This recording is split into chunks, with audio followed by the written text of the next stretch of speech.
আপনাদের সবাইকে স্বাগতম করছি নতুন একটি আপডেট ভিডিওতে। আপনি যদি বাংলাদেশি হিন্দু সম্প্রদায়ের হয়ে থাকেন এবং ভারতে গিয়ে স্থায়ীভাবে বসবাস করতে চান, তাহলে এই ভিডিওটি আপনার জন্য খুবই গুরুত্বপূর্ণ। কারণ আজ আমরা জানব কিভাবে আপনি ভারতের এলটিপি ভিসা পেতে পারেন, কি সুযোগ সুবিধা পাবেন এবং কিভাবে আপনি একদিন হয়ে উঠতে পারেন ভারতের নাগরিক। তাই ভিডিওটি ধৈর্য সহকারে শেষ পর্যন্ত দেখুন আপনারা, একটু স্কিপ না করে। আর ছোট একটি রিকোয়েস্ট, আপনি যদি আমাদের চ্যানেলে নতুন দর্শক হয়ে থাকেন তাহলে অবশ্যই চ্যানেলকে সাবস্ক্রাইব করে আমাদের সাথেই যুক্ত থাকুন। আমরা কিন্তু নিয়মিত ভারতীয় ভিসা রিলেটেড আপডেট সবার আগে আপনাদের সামনে নিয়ে আসার চেষ্টা করি। তো চলুন ভিডিওটিতে একটি লাইক দিয়ে মূল যে আলোচনা, সে আলোচনা শুরু করি আমরা। এলটিপি হচ্ছে লং টার্ম ভিসা।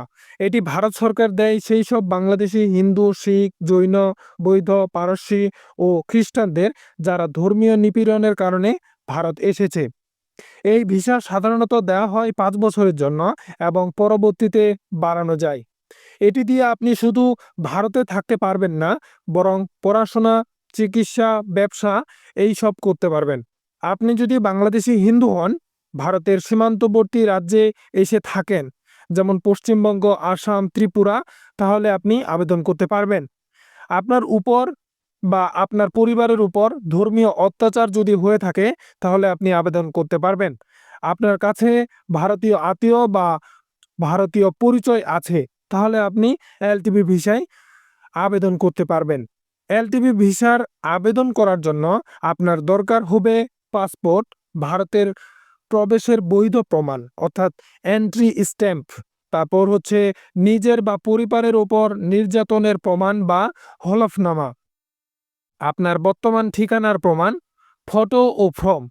আপনার এই আবেদন করতে হবে FRRO অর্থাৎ ফরেনজার রিলিজিওনাল রেজিস্ট্রেশন অফিসের মাধ্যমে।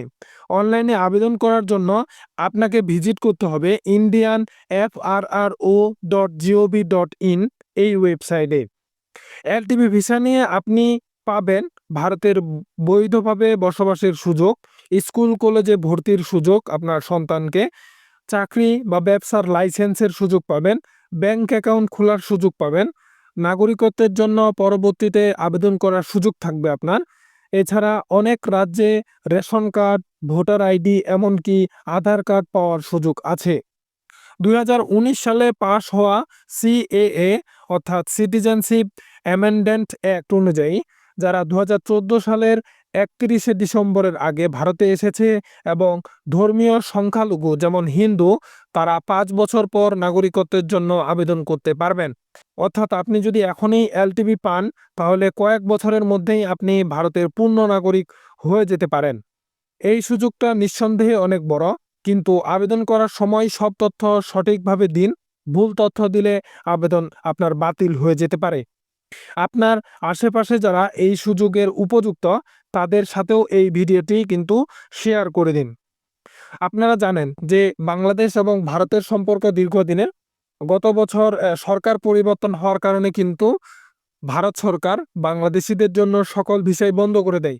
বর্তমানে যেই ভিসাটা খুব সীমিত পরিসরে দেওয়া হচ্ছে সেটা হচ্ছে মেডিকেল ভিসা।